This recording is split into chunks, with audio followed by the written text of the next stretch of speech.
Pernah nggak sih kepikiran gimana ceritanya tiga bisa jadi satu? Kalau ngomongin konsep Tuhan dalam teologi Kristen, ini seringkali jadi kayak teka-teki logika yang bikin pusing. Nah, hari ini kita bakal coba pecahin salah satu teka-teki paling legendaris ini bareng-bareng. Oke, kita langsung aja ya ke masalah utamanya. Coba deh pikirin, kalau Bapa itu 100% Tuhan, Anak juga 100% Tuhan, Roh Kudus juga 100% Tuhan. Loh, bukannya kalau dihitung-hitung jadi ada 3 Tuhan? Atau 300% Tuhan gitu?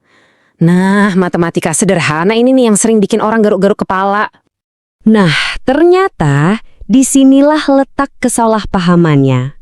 Di satu sisi, kita punya logika matematika yang kelihatannya simple. Tapi di sisi lain, coba lihat proposisi teologisnya. Satu hakikat ilahi dimiliki secara penuh oleh 3 pribadi. Jadi ini bukan soal tambah-tambahan loh, ini soal kepemilikan hakikat. Biar kita nggak nyasar di tengah jalan mecahin teka-teki ini, kita udah siapin peta perjalanannya. Kita bakal mulai dari mana sih paradoksnya, terus kita bangun fondasinya, lihat apa yang bikin rumit, temukan kuncinya, lalu kita satukan logikanya, dan sampai deh di kesimpulan akhirnya. Siap? Oke, kita masuk bagian pertama, paradoks 3 menjadi 1. Pertanyaan besarnya masih sama, dan ini yang jadi inti dari semua kebingungan. Kok bisa sih 3 pribadi ilahi yang berbeda-beda, tapi hasilnya bukan 3 Tuhan? Nah, sebelum kita melangkah lebih jauh, kita harus pasang fondasi dulu. Ini prinsip yang absolut, nggak bisa ditawar-tawar. Tuhan itu Esa. Titik. Ini adalah titik awal kita. Landasan paling utamanya ya dari sini nih, Ulangan 6 ayat 4 yang bunyinya, Tuhan itu Allah kita, Tuhan itu Esa. Anggap aja ini tiang pancang utama yang bakal menopang seluruh argumen kita nanti. Oke, jadi tolong catat baik-baik ya, ini poin krusial banget. Tritunggal itu bukan berarti menciptakan 3 Tuhan, sama sekali bukan. Hakikat ilahinya itu tetap satu, utuh nggak terbagi. Ini penting banget buat kita pegang sebelum lanjut. Oke, fondasinya udah kuat ya, Tuhan itu satu.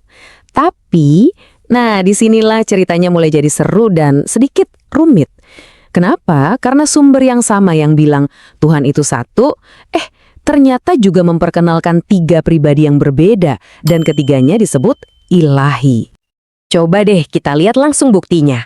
Alkitab itu spesifik banget loh, disebutkan kalau Bapa adalah Allah.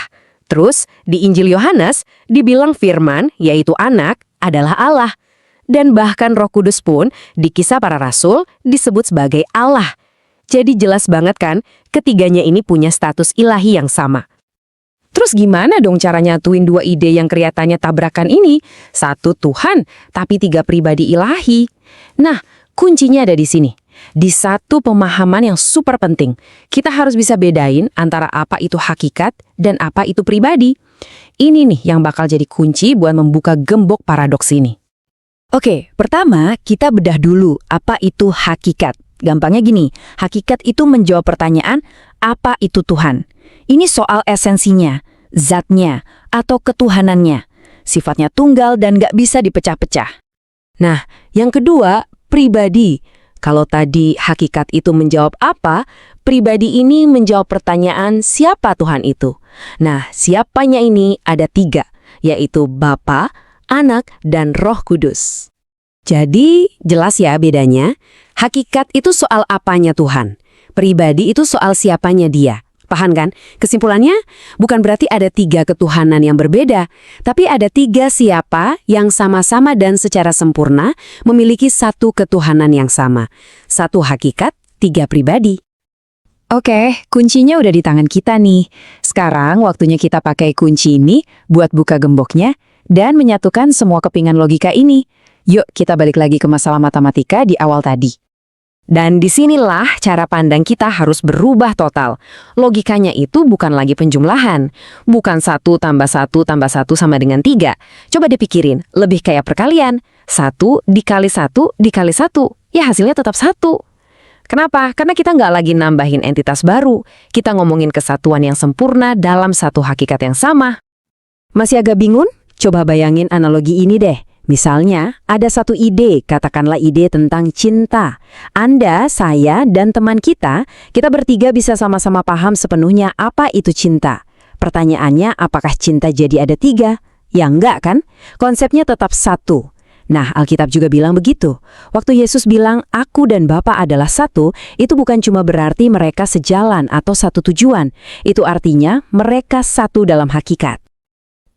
Ada satu detail kecil, tapi keren banget di Injil Matius. Coba deh perhatiin baik-baik. Ayatnya bilang, baptislah mereka dalam nama Bapa dan Anak dan Roh Kudus. Perhatikan, nama, bentuknya tunggal, bukan nama-nama. Ini detail linguistik yang dampaknya gede banget. Artinya apa? 3 pribadi, tapi satu identitas, satu esensi ilahi yang sama.